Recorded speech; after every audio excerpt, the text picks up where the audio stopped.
C. Joseph Vijay எனும் நான்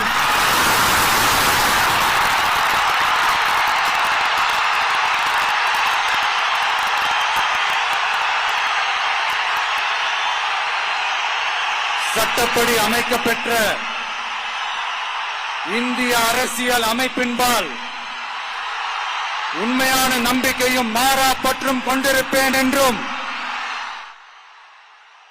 இந்திய நாட்டின் ஒப்பில்லாத முழு முதல் ஆட்சியையும் ஒருமையையும் நிலை நிறுத்துவேன் என்றும் தமிழ்நாட்டு அரசின் முதலமைச்சராக